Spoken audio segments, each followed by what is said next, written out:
Good afternoon, and a very warm welcome to the first discussion at the World Economic Forum 2025. Let me also welcome those who are joining us on Toplink, as this is being live streamed. And let me remind everyone, if they want to tweet about this session, the hashtag is WEF25. We are going to be discussing what is clearly one of the most significant developments of this decade, of the last 20 years. We have the first Republican president who has won the popular vote. We also have one of the most stunning comeback stories, political comeback stories in recent history. We also have promises of turning the world upside down and restoring sanity in some other aspects. And we also have a whole world eagerly awaiting the inauguration and what happens thereafter. To discuss this, we have a fantastic panel of editors. To my left, Mina Al-Oraibi, editor-in-chief of the National United Arab Emirates. To her right, Patrick Foulis, foreign editor, The Economist from UK. And to my right is Sam Jacobs, editor-in-chief, Time magazine. Sorry, I got the right and left wrong, but my hands were right. So the good thing about an Indian moderator is the hands talk, right? So I explained it. But I was parachuted into this session to moderate this last minute because the UK was missing, it's a Brexit, and the largest democracy had to step in to deal with the oldest democracy. So that's the reason I'm moderating this session. And without further ado, let me start with Mina. Mina, Trump 1.0, Trump 2.0, sitting in the Middle East. What are you expecting? What are the expectations? What are the dynamics that you're anticipating? Some would say he's already had an impact. How is the region responding to this development? Thanks, Samir. Well, thankfully, we're meeting here in Davos with a ceasefire finally in place in Gaza and a terrible, devastating war of over 15 months. It's changed the region, and in some ways, it's changed the world. And Trump 2.0 actually facilitated the ceasefire. It's quite incredible that the deal that was finally agreed between Israel and Hamas and really brought in with the mediation and support of Qatar and Egypt, but the changed factor was the US factor. This is the same deal that 13 months ago, the Americans had said that they could pull off under a Joe Biden administration, but ultimately it was the Trump factor, Trump clearly saying there had to be a ceasefire before inauguration. That moment crystallizes what people are expecting under a Trump administration that comes with many lessons from its first stint at the White House, but also lessons learned of what can be possible in the Middle East. Of course, there's been a major change also in Syria, just a few weeks in now with a new administration in Syria, and really a shift in where Iran stands in the region. So looking at a Trump administration where Iran's strength through force, through brute force, often through militias and other nefarious means, having a real influence on the region. During the Trump administration, there was a maximum pressure policy that started to try to tackle some of these issues, was really put on hold during a Joe Biden administration, and now will come into force in a different light during a Trump administration.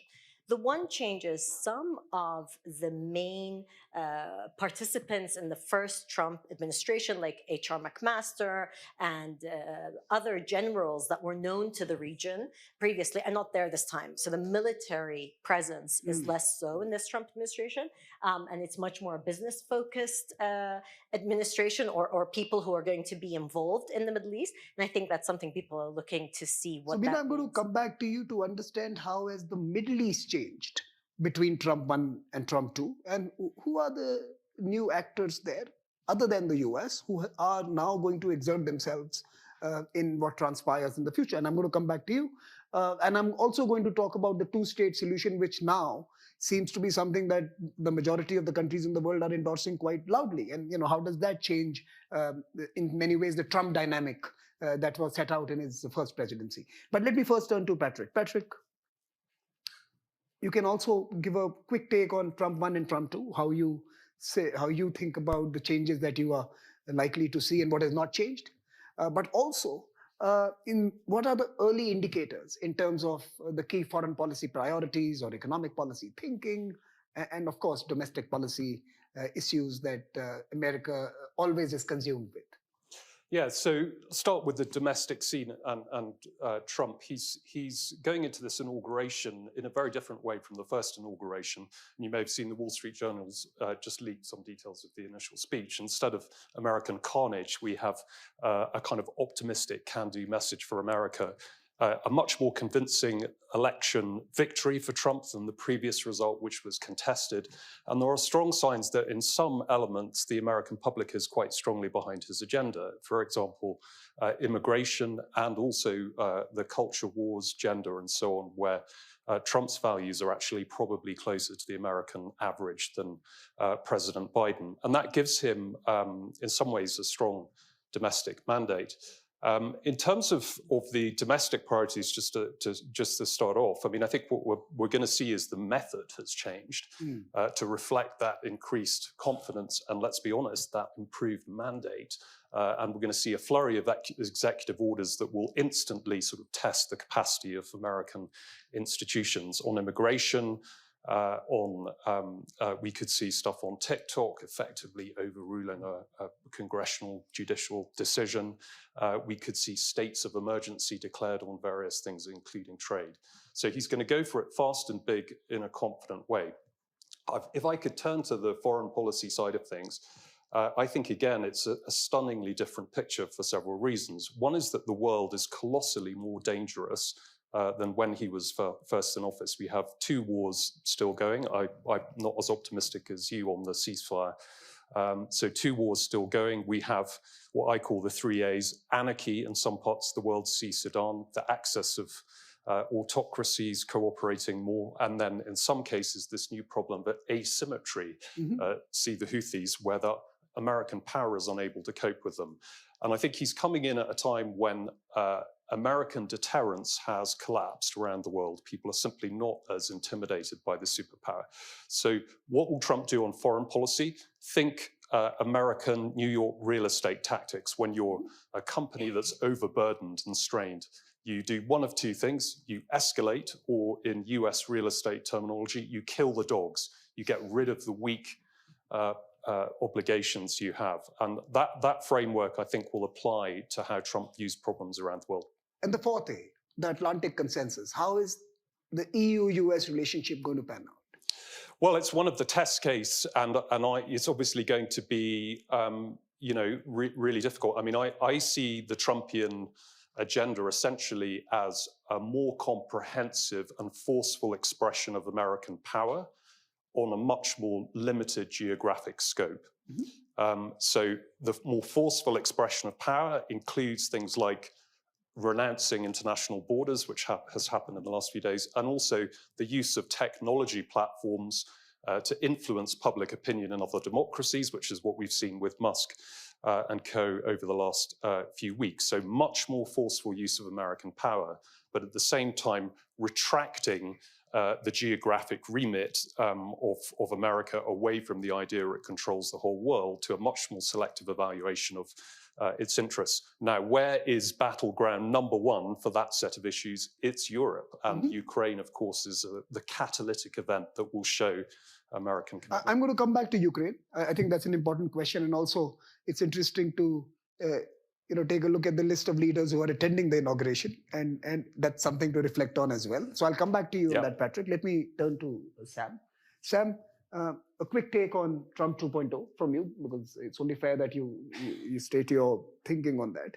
But I would also ask you to reflect on how do we actually assess what's happening in the US in this new presidency when it is certain that the media is not going to report as it is. The media is so biased, so polarized, it's actually impossible for us to understand what's happening in the US. And we probably have to turn to Mina Al-Oraibi in the UAE to understand what's happening in American politics. So how do you respond to I recommend everyone turn to Mina, so I won't discourage that. First of all, Samir, thank you for stepping in and taking over this conversation. And thank you to the World Economic Forum for having us, but most of all, for having an exquisite sense of humor by asking us to say what's going to happen in the Trump administration. So we are 3 hours away from the inauguration. Those who remember The first day of his presidency, he had one executive order. His team is telling reporters he will have 200 by the end of the day. So just on that scale, the Trump presidency could be a factor of 200 times more unpredictable, more volatile than the first term. I think what I'll be watching for are where these points of tension arise. So for instance, we've talked about his mandate. This is a Republican who won more votes from Black Americans than anyone since Gerald Ford. He won more votes from Latino Americans than anyone since George W. Bush. As a Republican, 9 out of 10 counties voted more for Trump than they did the last time. And yet, while his popularity has grown, and those of us in the US media told you that was impossible, that this man had a ceiling, he couldn't get more popular, and yet now we see he's about 50-50 when it comes to approval ratings. A lot of his ideas are not popular. And so that is a really important point of tension, that Americans have gravitated towards this president, but there are plenty of his ideas they've not gravitated towards. Americans in large majorities oppose the idea of removing birthright citizenship. That's something the president and his team has discussed. In large majorities, they recognize that tariffs will increase the prices of goods. So that's good that Americans understand economics. And they also oppose the shrinking of the social safety net. And I don't quite understand how the president and his allies are going to approach this massive cut to government spending while also preserving the social safety net. Those things are in tension. And the other big point of tension, I think, for this president-elect, he'll be a president in about 3 hours, is the fact that he ran on a pro-growth agenda and he has anti-growth policies. And so we have to see how these two things are going to play out. I think that's really important. And I should say, to the question about the US media, I think an underappreciated factor here, and I say this obviously with my own biases, is how much President-elect Trump still values the legacy media, even in a world of these rising platforms. Time, where I work and am proud to work, spent more time with the president than anyone else during this election year. He spent a lot of time talking to us, as did his team. He still cares very much, I think, about two things.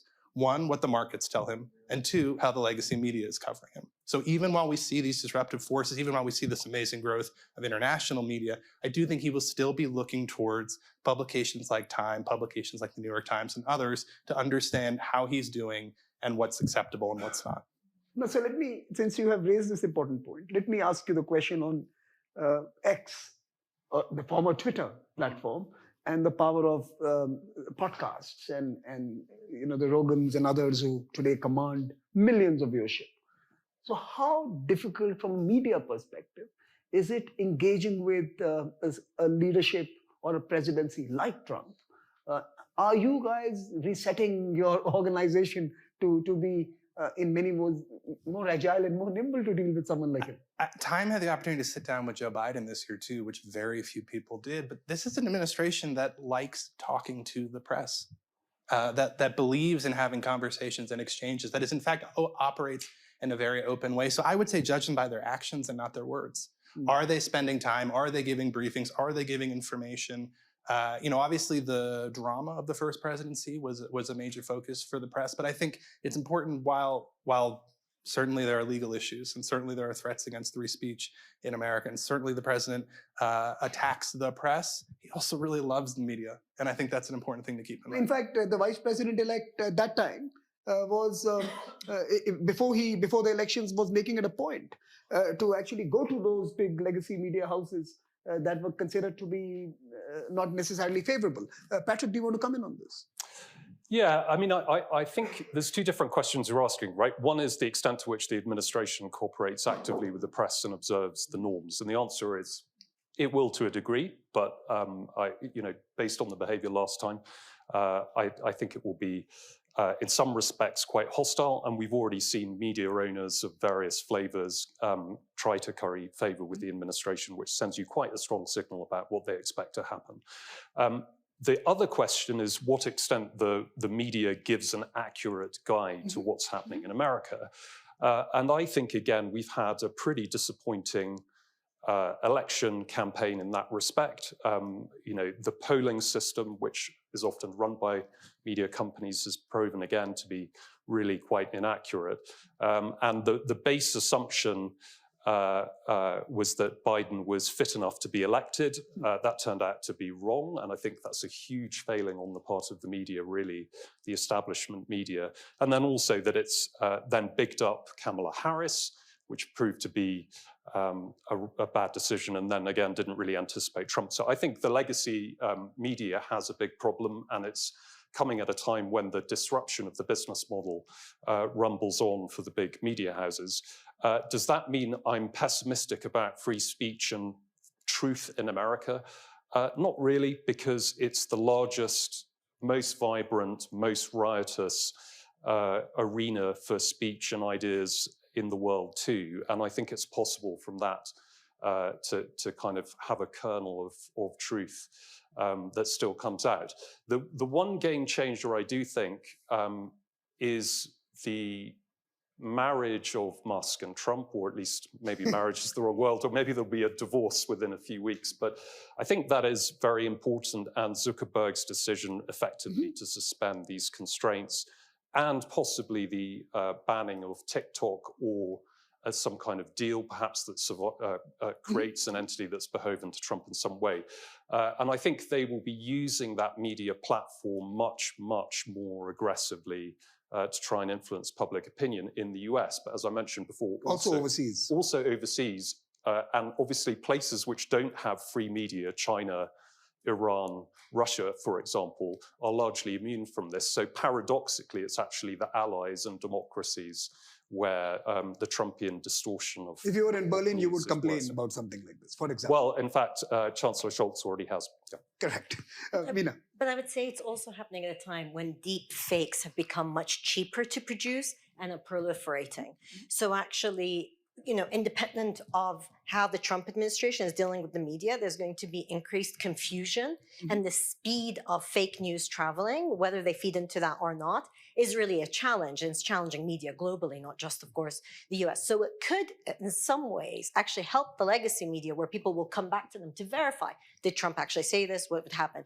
It's incredible to see how Donald Trump has used direct access to audiences by using his own platform, or of course now with Musk and Twitter, but there will still be messaging. And I think we found that actually with the Trump administration, they do want to talk to the media, and they do go to the legacy media, actually much more than we found with the Biden administration. So the role of the editor is perhaps even more pronounced today, because they have to make sense of all the noise that is available out there. A panel of editors decides the only answer. That's right, that's right. Look, I think it would be fair to discuss 3 international issues, since this is a global conference we are sitting at. Let's start with the most obvious one, the ceasefire in the Middle East. And Mina, I'll start with you, and I want both of your takes on how do you see this pan out, considering that Trump is not going to necessarily enjoy the same ability to move the capital to Jerusalem and forget about a geographical entity called Palestine. It is now real as part of any deal. And how does he navigate that? So the fact that 75% of the member states of the UN today recognize the existence of a Palestinian state is, of course, a game changer compared to where we were previously. I think also in the Middle East, officials throughout the Middle East realize that this is an issue that really does need some sort of solution. And again, the fact that the ceasefire was put in place just before the inauguration of Donald Trump shows that they realize this is not something that they want hanging over their heads from day one, but it is a long road ahead. And to your point about being optimistic or pessimistic, absolutely, there's still so much that can go wrong. There's a ceasefire in Lebanon, there's a ceasefire in Gaza, and at any point that can go. And we still have, of course, terrible situation in Yemen. And much more to go. But I think for the Trump administration, there is a sense of how powerful actually America can be when it chooses to use that power. And the one thing that is clear is the US remains the most important superpower. They've shown that in the Middle East.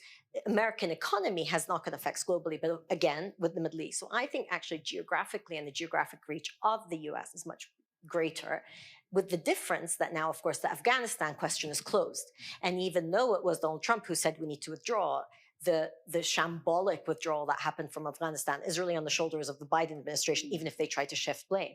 So I think that puts them in a position where they realize that they can move the needle, that there is interest in this, in the Middle East region, but also in Europe. And the fact that you have now a coalition between Norway and Saudi Arabia and others, European and Arab countries, trying to drive a two-state solution, that in some way can help the US not have to deal with the details and nitty-gritty, but actually own a deal and be able to say, we're able to drive this deal. So it's an important moment. And again, the dynamics with Iran, this can't be seen as separate from Iran, with what's happening in Syria and Lebanon, and the fact that you actually, the grip of Hezbollah and the grip of Iran in both Syria and Lebanon is something that Trump will want to champion. Let's not forget that his daughter's father-in-law is important Lebanese player now in this, and he can actually influence some of the dynamics. And again, I think that shows still the US has incredible power over some of these dynamics. I want to just jump in here. What's interesting, we asked President Trump just the week of Thanksgiving, we went down to visit him about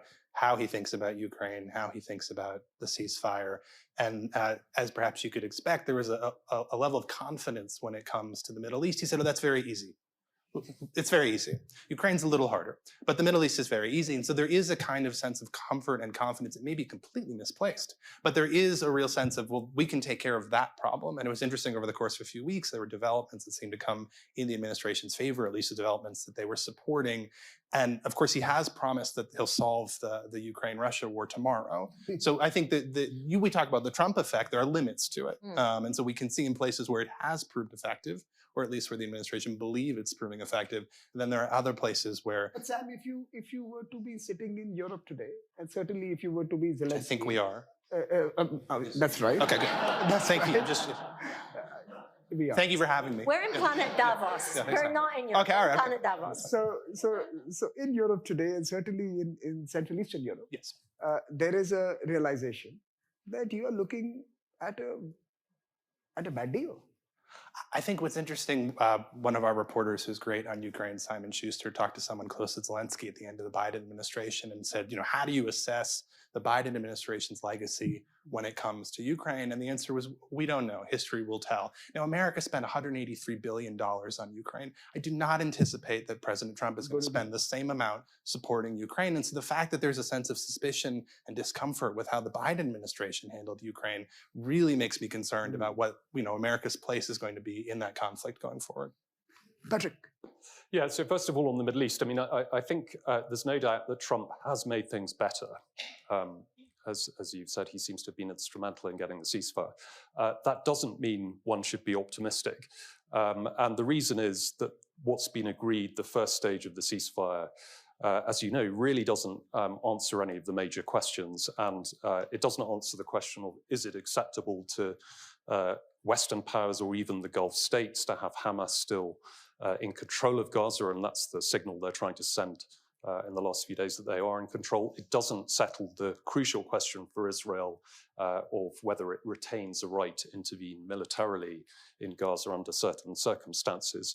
And of course, it doesn't really address the fundamental and possibly irreconcilable set of views of both sides around a two-state solution. And bear in mind, at the moment, we have a government in Israel for now that is implacably opposed to that. So, the Trumpian vision of essentially some kind of cessation of violence between the Israelis and Palestinians, an alliance between Israel, America, and Saudi, and then using that to kind of impose conditions or intimidate or reduce the power of Iran is a compelling vision for the Middle East. It's just that I don't think we've really made a giant step towards it.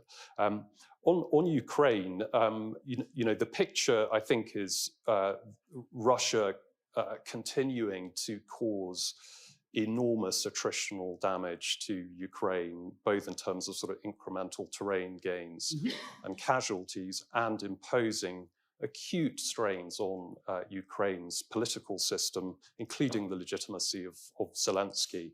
And obviously, we all hope that President Trump does manage to negotiate some kind of deal that's on favorable terms to Ukraine. It's hard to see the leverage he has over Russia. I think possibly the only thing the US could do is try and impose much more draconian oil sanctions on Russia. But because of Trump's interest in the stock market and economy and inflation and so on, that may be something they're reluctant to. They could consider inducements for President Putin, release them from sanctions, give the foreign exchange reserves money back, and so on. But that would point more towards, I would say, a short-term deal that gets some kind of ceasefire and fighting to stop, but doesn't really solve the fundamental problems in the long run. And aren't those two situations really rather similar? Patrick, I think you raise an important point, and we'll come back to the economy. I want to really speak about the energy business, the climate agenda, and of course, because that's a big topic at the forum at Davos each year. And what happens to the IRA? What happens to the big plans, and certainly from a Middle East perspective as well. We hosted the COP28, and there was a big announcement around the green transitions. What happens with that? But before we come to that, let's talk China. That's the third international issue I really wanted to pose to all of you. The US-China relationship. And we see here all sorts of news, right? Making a trip to China, inviting Xi Jinping to the inauguration. What's happening here? Well, I think if this is the one area where I think if you look at the Biden administration, the record's actually quite good from an American interest point of view. They've rebuilt a system of alliances in Asia and renewed it. They've imposed a number of controls on China's economy, which seem to be doing serious damage to it, and have got in a position, I think, where America appears to be the ascendant power, and China is stagnating. And if you go back to where we were 5 or 10 years ago, that's a pretty massive change. So Trump, in one sense, represents continuity, and in some sense, he's actually the intellectual author of the Biden policy. But I think we have very, very solid grounds to doubt his ability to apply over a sustained period of time that kind of strategy. One, because he likes deals on tariffs that may lead him to make concessions on other things. So the transactional element of Trump has risks. And two, because of his unease with alliances, which in the Pacific are the absolutely crucial element of American deterrence. Sam? And then I'm going to come to you on the same question. I believe, John Bolton wrote that when the president was president and discussed whether he would protect Taiwan, he said no. I mean, I think his record there is clear, and I assume the Chinese have read that. And so I think what's going to happen there is like we've said, quite unpredictable and quite risky. Sam, as Patrick mentioned, there's been now a continuity over a decade, perhaps, if not longer. I think it continues from Obama's second term right till Biden White House now, that there has been increasing American pressure on trying to prevent China from ascending both the technological ladder, but also the geopolitical power ladder, right? Is that going to change? Who is he listening to? Is he listening to the Elon Musks of the world who have significant business interests in China? Is he listening to a more hawkish voice than a Marco Rubio? I think the question is which of those voices is going to carry through, and I think on a particular day. Well, and who speaks last? I mean, he is constantly evolving, and I think that is something to keep in mind. I think it's very hard for anyone to sit here and say, here's what the U.S.-China plan is going to look like 5 years from now. Okay, Mina. The economy will be an important part of how Trump looks at China. I think he's less ideological when it comes to certain issues like Taiwan and others that have really dictated sometimes China policy. Marco Rubio is very interesting as Secretary of State, and I think there we'll see some influence. But I do think it will be driven by economic considerations. When it comes, again, EVs from China, this was an issue that, under the Biden administration was pushed out, and there are lots of American companies that are saying, hold on, what are we actually doing here? What does it look like? So I think it will be economically driven. I don't think there's a solid China policy for Trump. So that's one of the unpredictable elements that people are looking towards, and I'm not sure what it will actually end up staying with. But I think also China today is looking different from where we were 5-6 years ago. And so what they're going to be interested in. But I think the technology race is one that is going to be instrumental in that economic conversation. And since we are with you, Mina, why don't we speak about the energy transitions agenda, the green transitions agenda? How is that going to, in your assessment, pan out under Trump? Is that over? Should we now pack up the green bags and I think the reality is everybody sees climate change tangibly. And we see it here, gathered here, the levels of snow compared to what we're used to in the Middle East. We absolutely feel the impact of climate change. So I think for countries, be it the UAE or others, who have said, okay, we're serious about this, we need to think about an energy transition, they're very much there. I don't think there's going to be a major reversal. However, will the speed change? Absolutely. What will Trump's approach be when Brazil is hosting COP30 will be really important. And I think actually the for a number of reality reasons. is exactly, and the reality is that the energy transition is necessary, but it may get slowed if America gives completely different, incentives to actually let's be thinking about oil. The reality is though, they have been pragmatic when it comes to some of these issues beyond the bombastic announcement. So we might get something, of so course, there would be some semblance of continuity even in the green transitions, Patrick. Yeah, I think one of the best guides to Trumponomics is to look at the markets over the last few months, and it gives quite a sophisticated signal about what might happen. So huge surge in small business confidence in America, reflecting the anti-red tape sentiment. Inflation expectations and growth expectations have risen. That's the American animal spirits back in action. On the negative side, more cronyism, favored businesses, including Elon Musk, but some of the crypto players and others, share prices surging, suggesting a kind of oligarchic capitalism. Shares of vaccine makers underperforming, showing the kind of strand of anti-science that's there in the Trump agenda. And of course, inflation is a double-edged sword because the market has some alarm about that. And lastly, on the energy side, the oil price has gone up a bit, partly because of concerns over Iran, but renewable energy stock prices have collapsed because people assume that the favorable environment has changed. I mean, I think just on the economy, there are a couple of interesting risks to consider. One is inflation. If expectations rise much more, that's going to start causing a problem for Trump. Two is the fiscal situation in the US, 6% budget deficit. Apparently no one cares, but that's going to come back to bite America at some point. And then lastly, I think for Trump, this strange marriage, which you were talking about, of the oligarchs and the working American, is it really capable of delivering an economic policy that benefits ordinary Americans who are feeling pretty frustrated about inflation and so on? And those are big question marks that will be answered. I would just add there are a lot of cyber trucks parked outside Mar-a-Lago right now. And my point is, if for Trump, that energy transition can be reframed as a nationalist cause, as something that benefits the American economy, I don't think he's going to oppose it. And what is your take on the nexus of these big houses, big business houses, and the blue collar now increasingly voting Trump? How does this relationship pan out? It's not new for the Republican Party. Party. The Democratic Party in some ways, some years ago. Or, what's the matter with Kansas? I mean, this is a story we've been talking about in different moments of the Republican Party for many years as well. We've seen the debate play out over visas already, right? And Trump stood strongly with the voices that were pro bringing in a certain type of immigration. And so I do think there are going to be these moments of tension. And I think we'll see how this plays out. You see someone like J.D. Vance as someone who's trying to synthesize these two different sets of interests in the Republican Party. And I think important to note what's different about Trump 2.0 versus Trump 1.0. Very soon he's a lame duck. And people like J.D. Vance are people who are going to emerge and try to figure out how are they going to carry forward his vision. Trump didn't have to worry about that at all the first time. I mean, there's a whole discussion there, and J.D. Vance and his role and future in this administration. And there's also the midterms, right? And the midterms that are coming up in 2 years' the House time. of Representatives. But let me turn to all of you. If someone wants to come in, we have mics here, and we can come to you.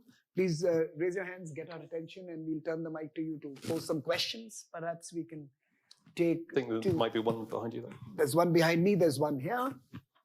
Everyone is behind me. This is not fair, but anyways, go ahead. So we have a couple of questions here and another one on the side. Hello, this is Ricardo Bonello, Swiss Public Television. Thank you for the speech. It was really interesting. My question is very basic. The role, from Trump's perspective, what is the role of Europe? I mean, everybody knows that it was a time when the United States didn't know the phone number for Europe.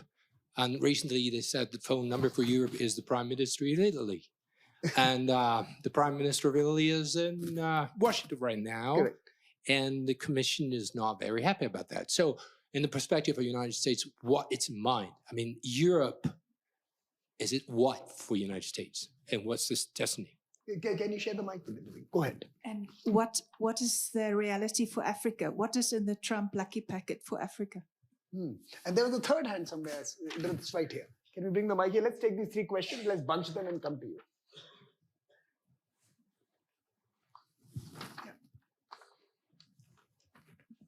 Thank you.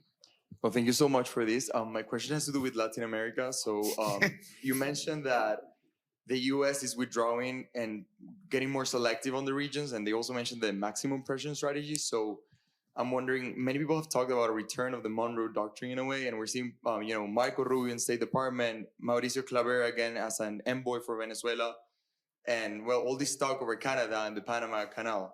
Also, for example, Edmundo Gonzalez from Venezuela got invited to the Trump inauguration. So I'm wondering, do you see the Trump administration bringing back American focus to South America and Central America, which is an area that has been away from the U.S. main interest since at least the first Bush government, since the free trade agreement of the Americas failed? Great. So we have three. We have three. We want one You're going to more. add a fourth to this? Okay. Can we add? Oh, can we add one more? Why not? And then we'll quickly go. Oh, sure. We'll do a rapid fire. Mine response. it's very, very related. 15 seconds. Yeah. It's what's the role of the United States in relation, or what's the attitude towards China taking much advantage of this vacancy that the U.S. has experienced in Latin America mainly? Okay. Let's connect it. Final.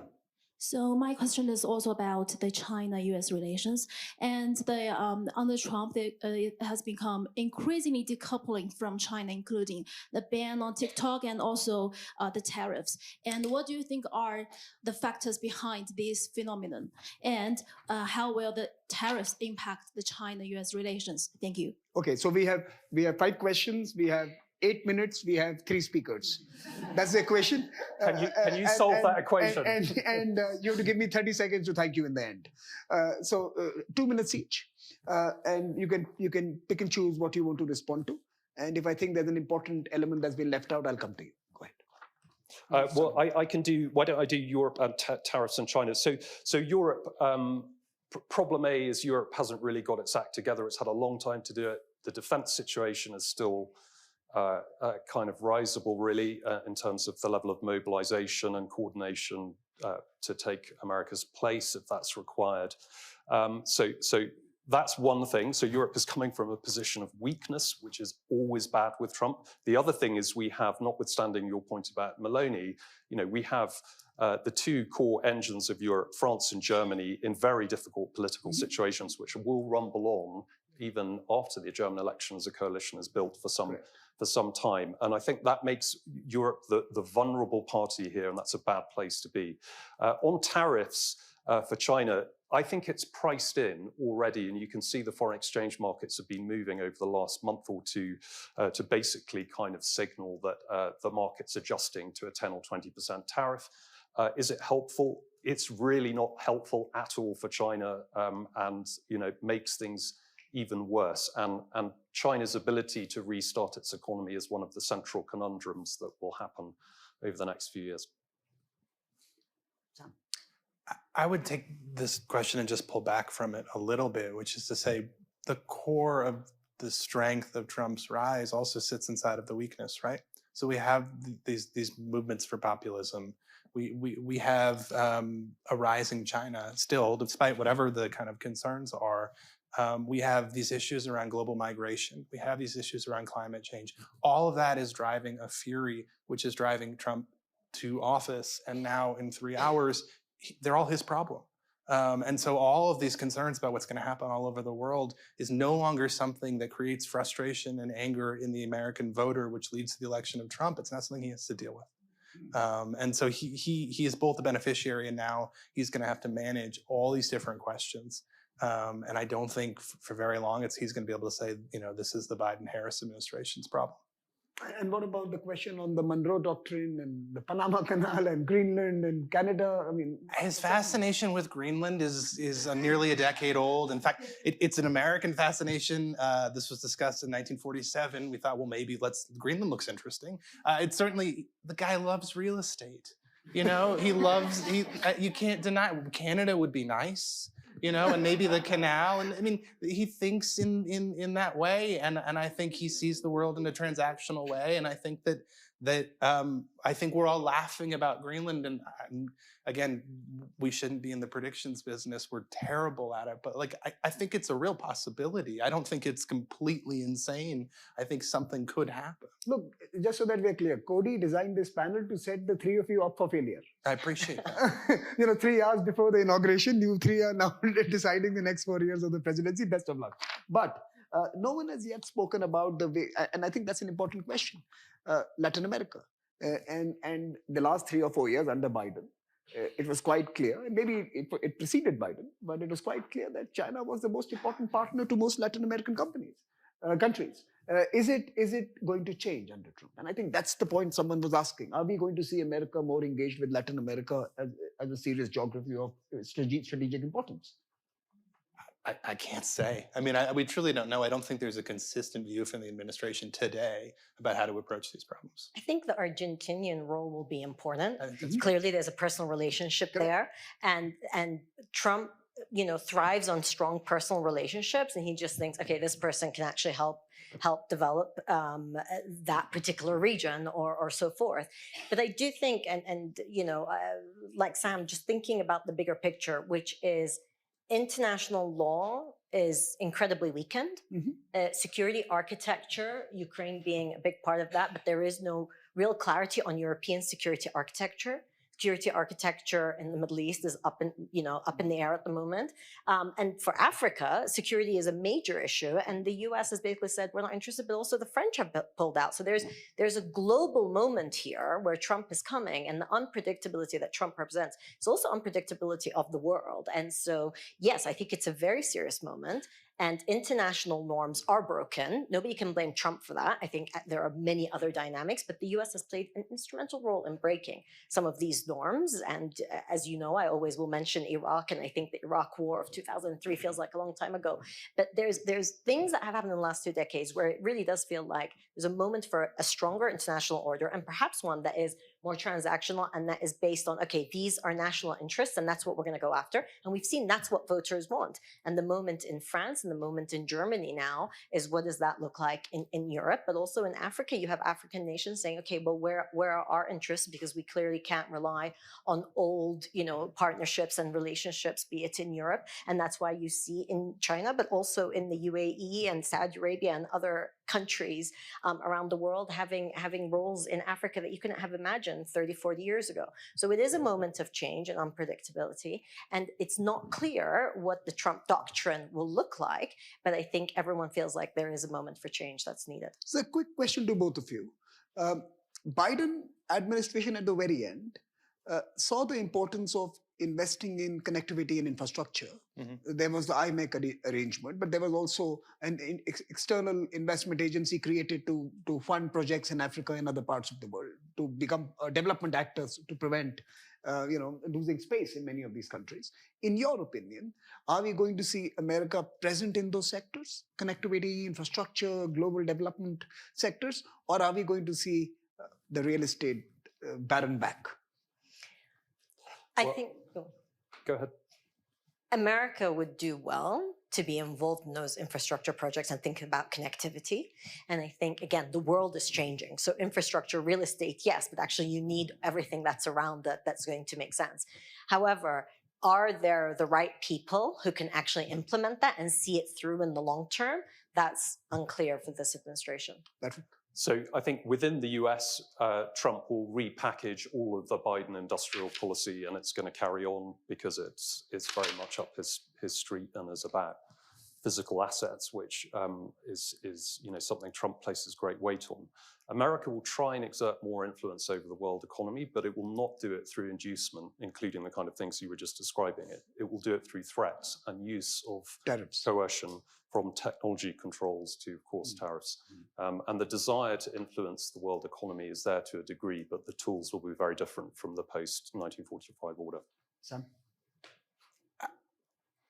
This is a moment when everyone is looking inward. And so it's an interesting time to have a conversation about what American leadership looks like at a moment in time when the president-to-be is surrounded by a team that says that's not our problem. And I think it creates, to your point, Mina, they're creating unpredictability through their actions, and they also are rising to power because of that unpredictability. Great. I think this is a fantastic conversation to kick off Davos 2025. And I think it's an excellent segue to the inauguration that will happen this evening.